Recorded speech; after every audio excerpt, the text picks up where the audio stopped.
password.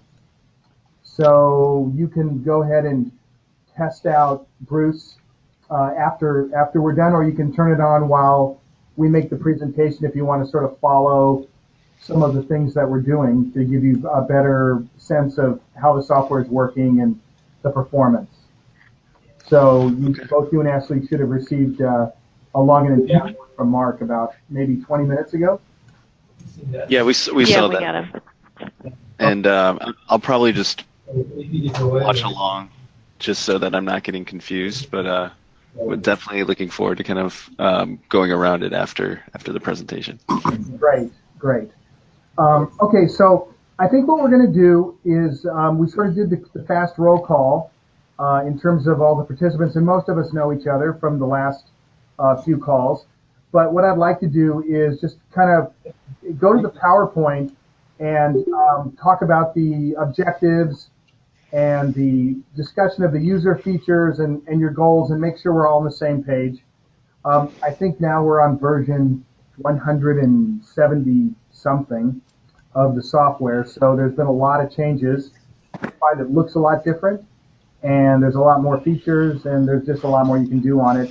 And hopefully we're covering the tasks that you and I have discussed regarding the 3D portal. So great. Just to review from our last few calls and meetings, the user requirements that we like to call them from SOM, which have to do with this cloud-based portal being the core product. That would be a subscription-based model that is delivered via the cloud, and easy access and the ability to sort of scale the technology, and provide some administration access for certain management people within the company, and then also have a second level of users, which are just user access, which have some features, but mainly they're just participating in using it to look for data and to communicate some of the requirements that they would have from the administrator. So the first key element was that we wanted to allow for the upload and downloading of 3D content, and to use that for some of the other apps that you're currently using. I mentioned here Blender and Revit and some video rendering. There's probably others, Michael? Yeah, Rhino is our primary 3D tool. Oh, that's right, Rhino. Yeah, Rhino, Revit, from what we've discussed in the past, Rhino's pretty flexible. So if any of these work, so will Rhino. Yeah. It was a little early when I made the agenda, so I think I forgot. No worries. I knew there was one more, and it was Rhino. Great. And also you want access to 3D buildings, roads, and highways for easy download and use, and access modeling services through the portal, and we'll show you that we've been able to accomplish that. And then also, cool. I think one thing, and this is probably covered by that, but it's just we've gone over it before. It's just like center lines and all of that data that's publicly available. Yeah, we need to go over where we're at with the download, during this talk. So yeah, we can cover off where that's at. Great. And so this is what we have. It's a 3D portal for SOM, and what you're looking at here are some of the features in the portal that I just captured from the screen. The bookmarks that we had talked about, being able to navigate anywhere on the app that you need to go to look for data and to isolate data, streaming the buildings, streaming quality 3D buildings as well, if so desired, different map features, both cartographic and image-based, and then building information, which can be modified and edited by SOM. So if you want to start keeping information on buildings in terms of the design, the timetable, the development stage, the proposal features, you can do that, and we have a data schema now in the back end that Mark's going to show you that you can utilize. So going back to the SOM user story, back really from the very beginning, you talked about, having access to an effective cloud-based 3D portal for access to data. And you've got about 4 proposals that you're working on at any given time per month. So you'd like to pull data down and create content for that, and then make sure that you have access to as much data as possible, either publicly provided data or data that's custom created. Some of the data might come from your own offices, and so you want to be able to bring it all together and view that. And is that still pretty much the primary objective? Yes, I think part of the thing too is that the reason this looked interesting to us is that we've I think you probably remember in the past we've shown you that San Francisco model that we've done internally, which was pretty extensive. And part of the problem with Los Angeles is that it's not just, if it was just downtown, we could probably handle that internally. It's that we're looking for something that covers all of Los Angeles. And so because of the scale of it, you need something that merges these online portals, something, it's kind of like Google Earth, but that's all made from images, and the buildings aren't accurate, and there's no way to really pull data in and out. So that's what I think is being developed here. Yeah, that's correct. Great. Yeah. So I'm just kind of commenting to that, the last sentence where you're saying you're specifically talking about downtown Los Angeles. I think it's more extensive than that. We also talked about it, for areas like downtown, it should be. We know that you have the data sets and the already constructed models for those areas. In other areas, it's not important that it's not as important that the data be as accurate, but it'd be interesting and useful if there was script generation or ways to just extrude. We can show you the first part of that already done. Cool. All right. Yeah. So that's some of the other things we talked about. Yeah. Great. Yeah, we were. That's extruding footprints from OpenStreetMap, center lines created by publicly available data. Some of those things were a little bit trickier to work with, but Mark is here to describe how we're accomplishing that. So we modeled some of the LA freeways, and as you can see here with the screenshot, we can show you some updates and show you this in 3D. But we wanted to see how long it would take and what sort of resources it took to create the massings of the freeway area around Staples Center. And it's a pretty big area, actually. This is sort of a larger bird's eye view or airplane view, I guess, of the freeway. And as you can see, we were able to, cover a pretty large area and deliver that.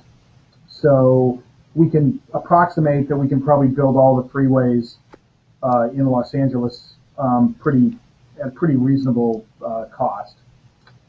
And also we wanted to bring in, textured buildings where they're available, like buildings that you're allowed to use from the Trimble warehouse, as well as other buildings, and attach data to those buildings, like images or documents or other related material.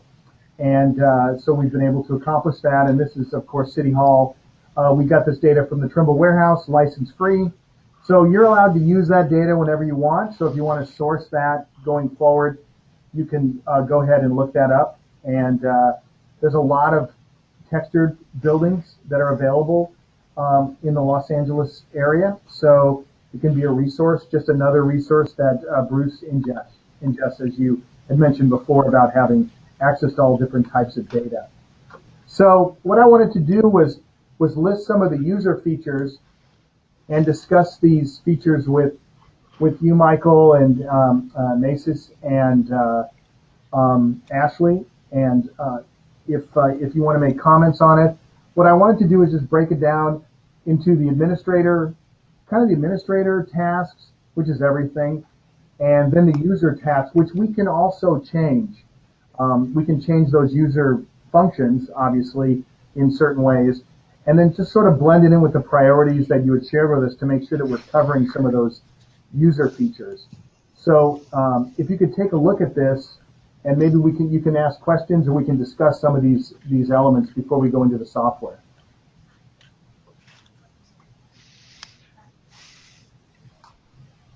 Oh.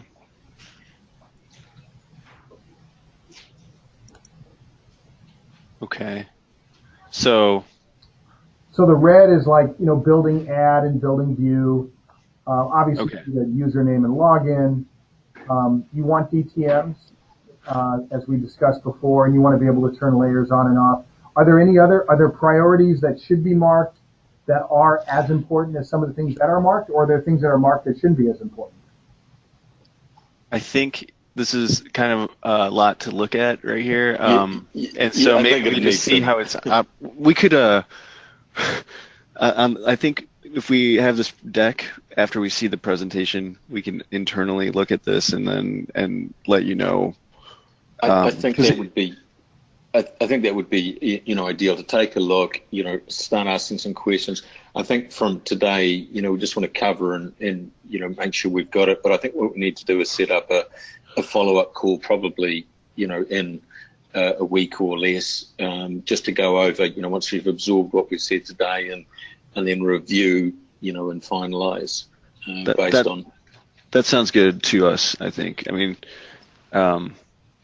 because you're building this from the ground up too, we know that there are things that are being developed, and there definitely are a core set of things that we would need, and happy to go through this and define what those are.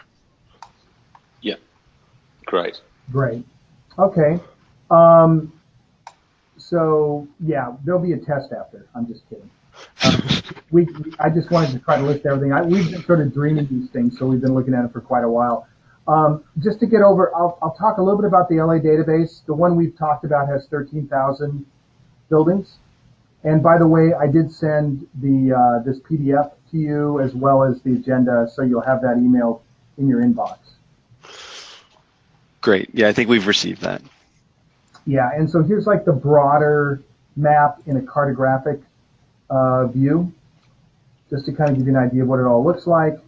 And then I'm going to go ahead and I'm going to turn on the app now and just kind of walk you through it. Mark, I don't know if are you able, where you're at in New Zealand, to run Bruce, or do you want me to do it? Yes, I can. I just apologize for the performance in advance. I'm running off a phone at Alex's place due to an Airbnb problem traveling. It's a long story, but yeah, it seems to be working with, I can at least show the critical things. Please ignore the performance. It's just an internet connection issue here. Yeah, great. So I'm gonna hand I'll turn it on and just give you a quick look, and then I'm gonna hand the screen over to Mark. And if we have a problem, we can go back to mine, just because we have we have better bandwidth out here and a little bit more. So what you were looking at was the administrative page of Bruce, and I'll go ahead and log in here, which is the user page. It's pretty straightforward, and turn on the 3D buildings.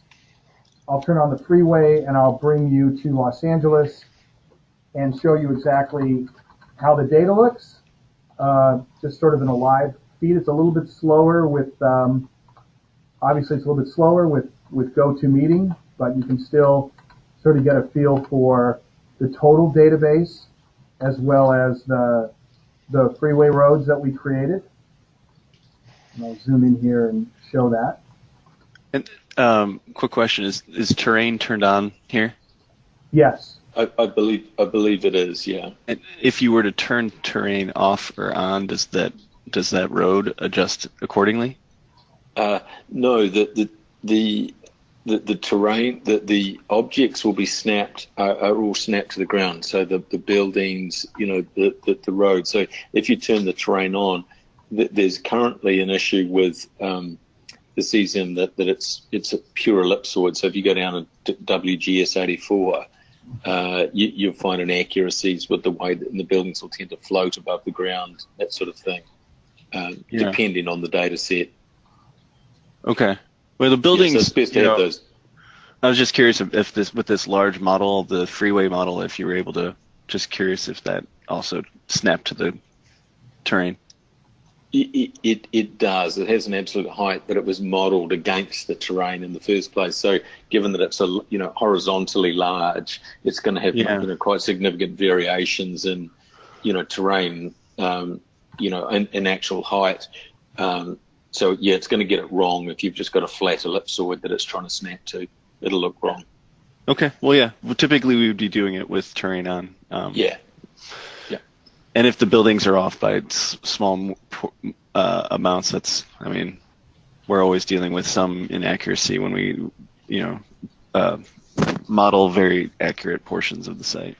Yeah, you can always bring, once you've got them downloaded as the DAE files, into Rhino, you can always move them around. They'll be, individually selectable. You can adjust, shrink, stretch, move, if needed. Yeah. Okay. Great. So what I'm going to do is I'm going to switch over the screen now to Mark, and I'll keep mine on just in case. Now, of course, you'll be able to log into the same scene, so you can utilize some of the bookmark features that we talked about, where you can fly to specific areas. Here's Dodger Stadium, and you can also add bookmarks. And you can do other layers. You can turn layers on and off if you want to turn parcels on. We did bring in the downtown LA parcels. We thought we'd bring in some public data so that you can see that we can also, utilize polygons and vectors and points that you can get from the County of Los Angeles or the City of Los Angeles. And that information is also, has metadata attached to it that is just from the city. So we just basically replicated the city data there on that. Yeah. So it's pretty straightforward. But there's a lot of data that's available on the Downtown LA portal, obviously, that you may want to bring in and you can use, and you can just add those layers to the administrative feature in the app itself. All right, so you're saying you made surface, topography surface from points from the city? Is that? Excuse me? Is that what you were just showing? Yeah. Those were parcels from the Downtown LA data set. Just the parcels, but not the topography. Oh, well, we have... No. Like the physical topography, you mean? Here, let me... Terrain. Let me turn the terrain. Terrain, yes, terrain. Sorry about that. I turned it off. I think I turned it off earlier.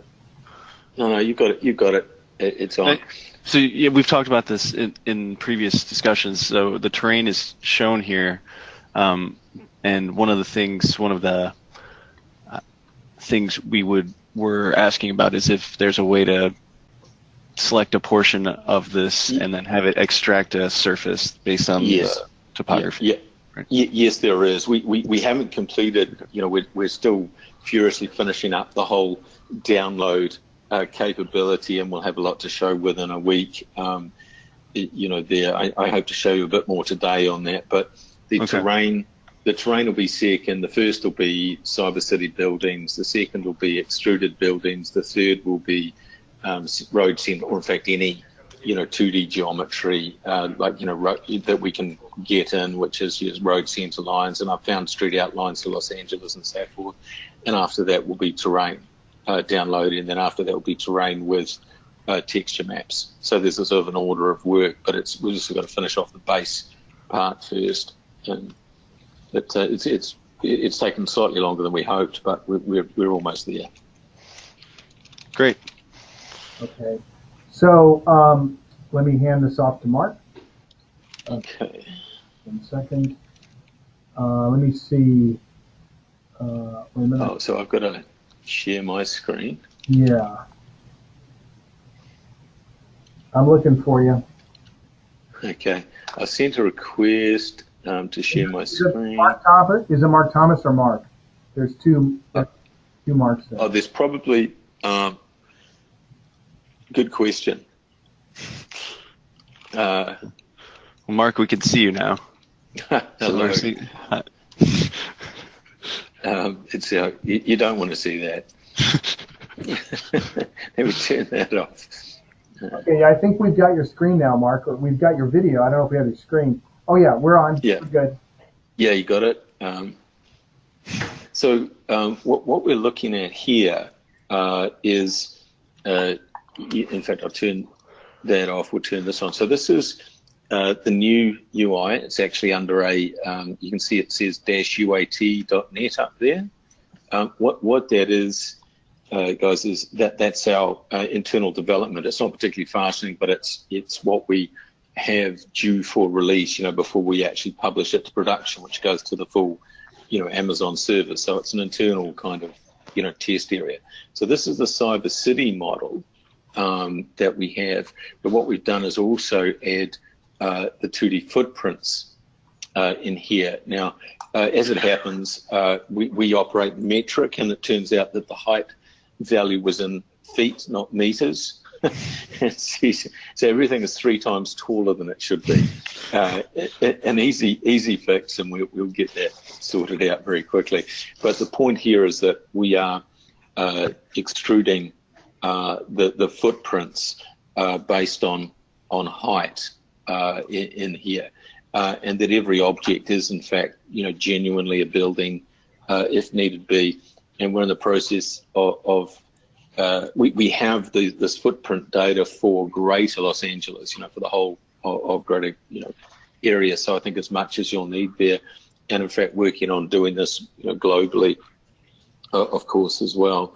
And the steps are that first we'll be offering the Cyber City, and there's an overlap here. You can see the overlap here between the Cyber City models and the extruded. When we download, we'll obviously have to filter those out probably. But the first one will be downloading the Cyber City as combined DAE file. So selecting an area, will be select a region. Here we go, we select this region. It's found all of these entities. Yeah, the Cyber City entities. And we go export selected. And we have a, do we want the merge collada model? The entity type is building, and 3D Geo, so I don't think we need to worry too much. And then we export, and then from that, it generates a zip file. We download those DAE files, and that format will load into SketchUp and can save a file that Rhino can read. Stage 2 is to translate those for you on the fly to something that, and we can see a file here showing the folder, and we have that DA, and that'll be the file of models in there. And at the moment it doesn't contain the objects. It's a bug we found this morning, which we'll sort out within a day or so. But that's the general process. Now, that select the region will be expanded to include the 2D extruded layers, the building footprint layers, the road center lines, so all the underlying KML. The first step is to get the raw data out, and then, we show you how to manually translate from SketchUp to Rhino and so forth. And very quickly, we will add in the translator at the server end, which will give you something that natively loads into Rhino. Probably not a Rhino file, but a format that Rhino supports. Okay. And the same with the KML. It'll convert the KML probably to DXF, which again is something you can load directly into Rhino. The KML being, the street center lines and building footprints and so forth. So that's kind of where we're at the moment. As I would have liked to have shown you opening up that TAE file, but something went wrong this morning, and we'll do that very quickly. But that's the general process. Does that make sense? It does. And is that generally how the process would work with terrain as well? Yes. What the idea here is that you draw this. We can move this around. We can clear the selection. We can move the map around. And that sort of thing. But instead of just getting a list like this in this view here, there's work going on, which is an entire panel, which will say under this selection, I found these Cyber City buildings, these 2D extruded buildings, this terrain, these 3D model entities, these KML or vector entities, and it will list everything, and you click the box as to what you want, and then go export selected, and a package will be created delivering it to you. That's great. And so if the, say the model that was the highway was going through this selection, would it know to trim that model, or would it just export that entire entity, which is that, That's is that a good broken question. into smaller pieces? Yeah, probably initially it's probably going to give you the whole goddamn thing. I'm sorry. Yeah. But there are tools that we can use to clip it. And it depends a bit how much model, in sections or one object, as to whether we trim it. So, initially I would say you'll get the whole thing and you'll have to manually trim it. I'm sorry.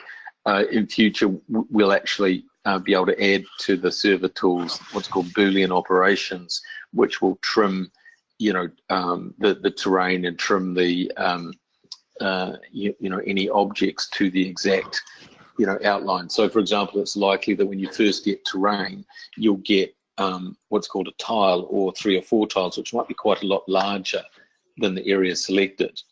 But you'd have to trim, within Rhino. But as I say, in future, I would expect to be able to trim that down for you. So we just have to do it in steps. I'm sorry.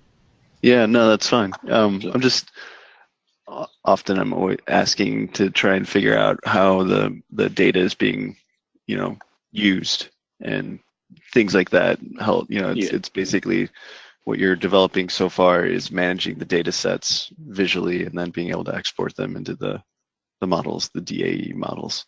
Yes, yeah, and there's going to be a little journey we go on as you tell us, well, can we make it work like that? And we're obviously inviting that input from you.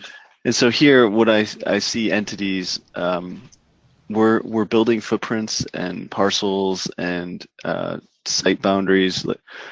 Where was that managed, or is that something that wasn't managed? Was this primarily just the buildings? Yeah, this is the buildings. That it's selected, the cyber city and the extruded buildings. It's by making that selection, it knows to go back to the fundamental Bruce database and say, give me everything that you know about within, this lat long to this lat long bounding box. And today it's only saying, in fact, only, just show me these types of entities.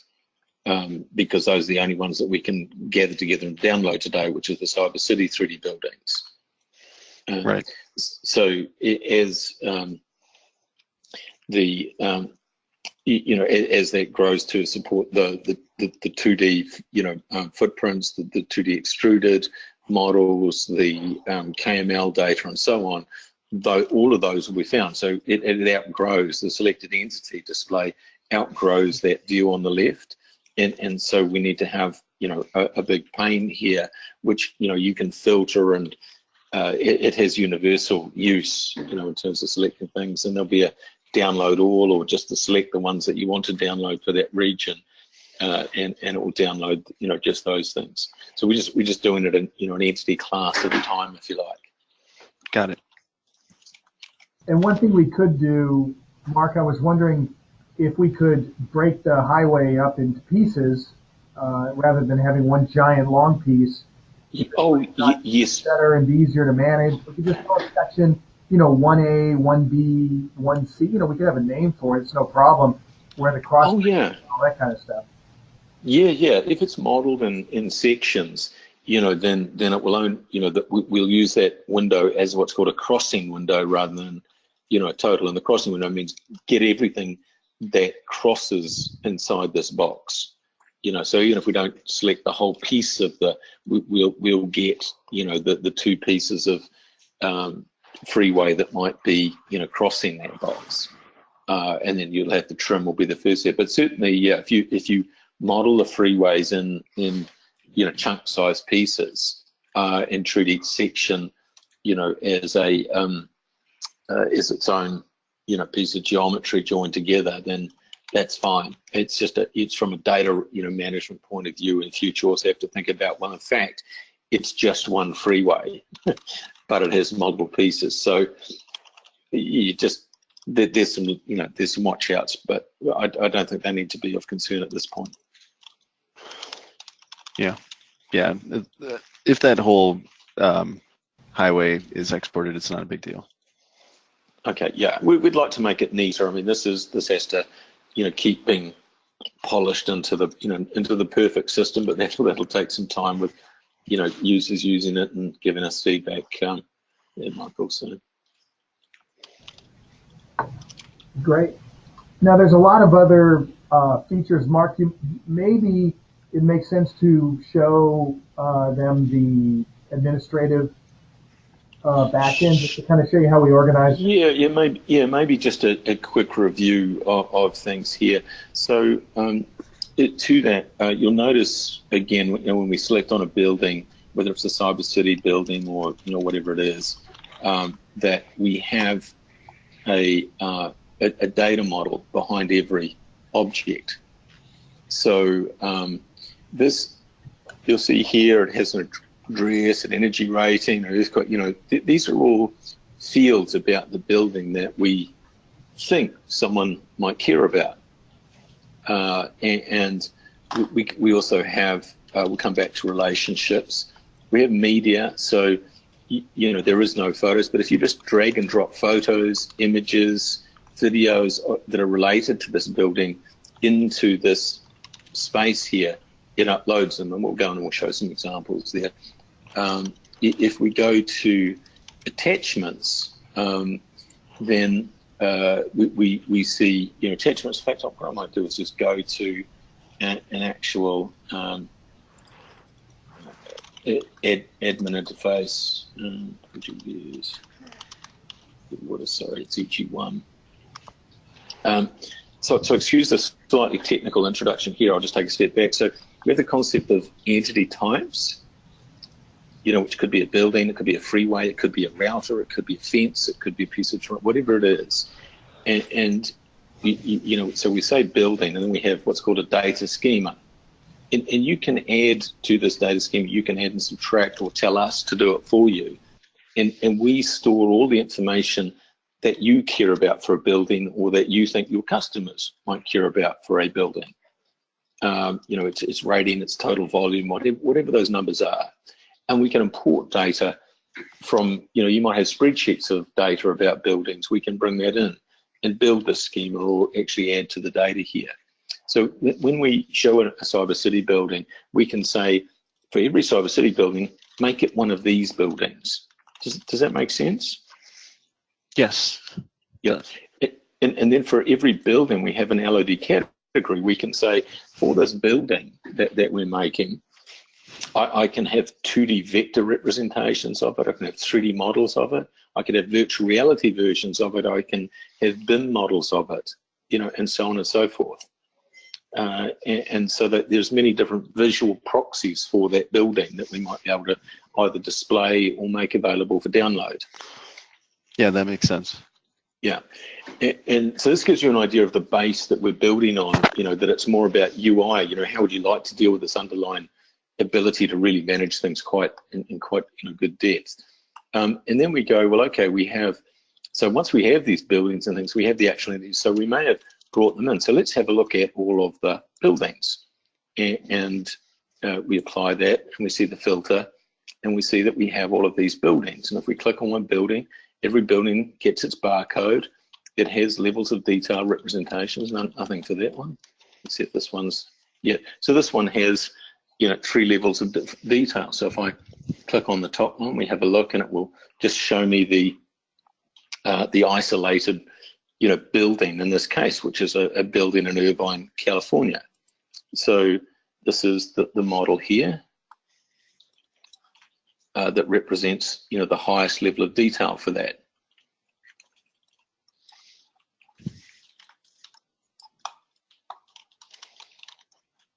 And so you can see that I've got a lot of sun on my screen, so I find it difficult to see, but you get the idea. And there's also a low level of detail for it.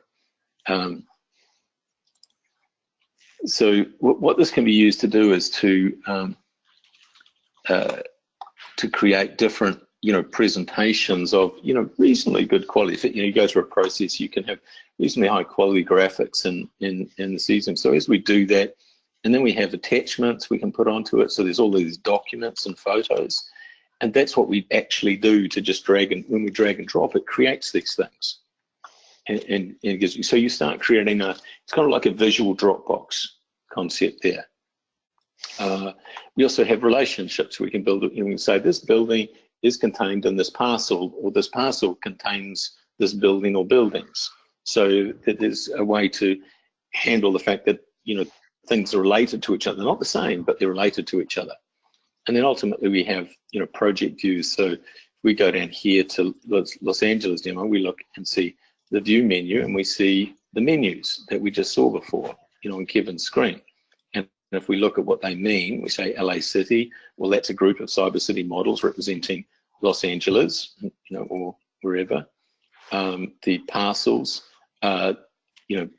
imported KML data to display the parcels, the textured buildings, Bruce entities in the LOD category, and so forth. So there's a structure underneath all of this that holds it together. And then, of course, we have users and user groups and so forth. It can be set up on a per account. And up here is where we set up an account, SOM as an account, and then you can have many project views within SOM for various purposes, or just one. It's up to you. But all of the data can be shared across any of the project views, from within your account. Mm-hmm. And layers, files, and so forth. Does that give you an idea of the structure here?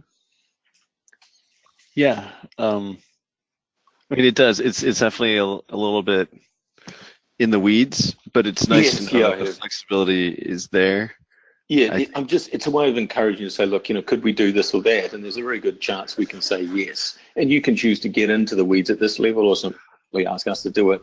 And what you'd be doing is simply putting this view out. Or in fact, yeah. So right. No, and I think part of what we're, the first is being able to get the information extracted in a very relatively seamless process, have it be accurate and all of that, and then this level of flexibility, allows us to down the line have control over the objects that we're importing and manipulating, which I think is important. But that's kind of that would be our next tier of needs. I think getting a handle over, but yeah, definitely appreciate the kind of look under the hood. Yeah, it's just doing it. So there's a tool here I was just showing. And once I go somewhere, I can turn on this building and that building, and then save the whole thing as a bookmark, give it a name. Not in this view. Sorry, that's my. We do an EG1. So we go here, and then project views, and we have. I'll show you this one here. So you can go through, set up a bookmark view, to here, and logged in as me, and so now we should see the bookmarks come up. Yes, here we are. So I can click on a bookmark, and it will take me to, a particular place and view. We can actually even go inside a building or look at, around. Taking a moment to sort of, So this will. There we are.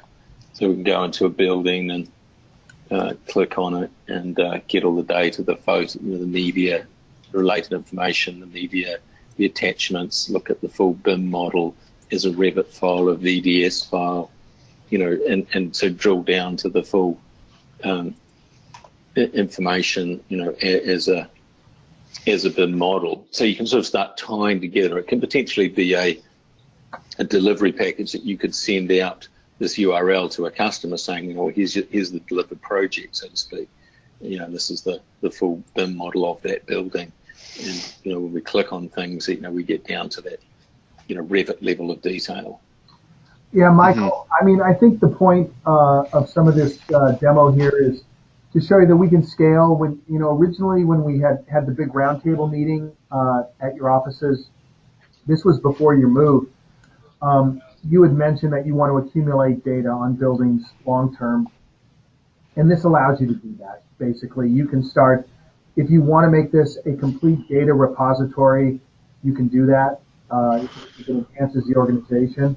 Or, you don't have to bring in all your Revit files and all this other stuff. You can just continue to use all your apps that you've got installed. But if you do need a way of communicating your building information, and you want to add information, and you want to continually author more content for that, you can do that with this.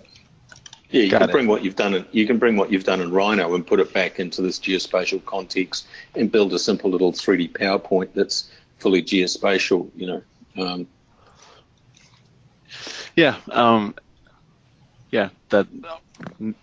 That's great, and I think the capabilities are. No, it's like, and there may be, when we review this internally, that type of management may be more applicable. Some people might have more interest in that. Currently our needs are more.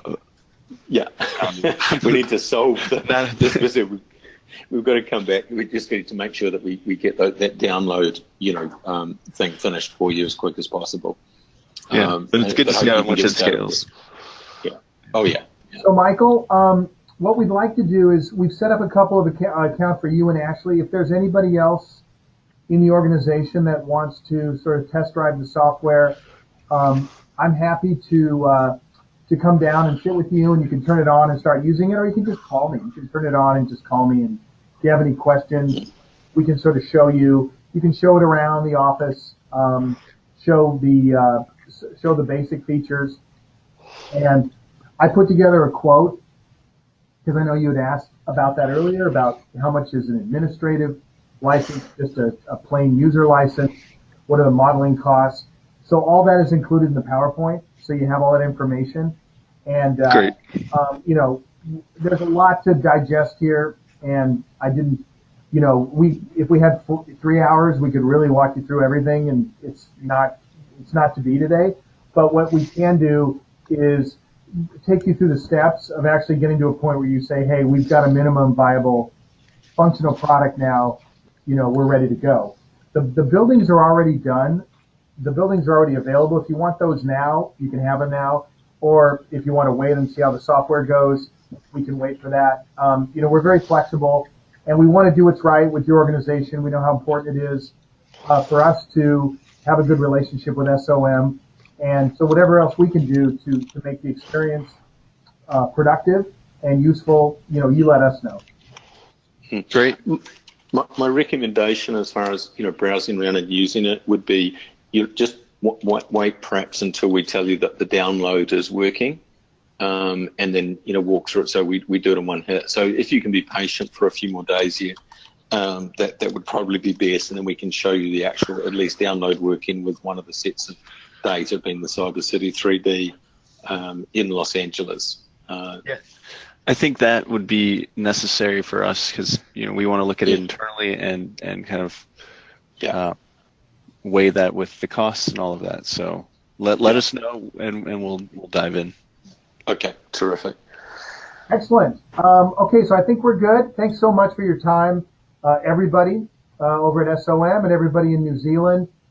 I did record this. I've got an internal recording, and Michael, I'll send that to you just for reference.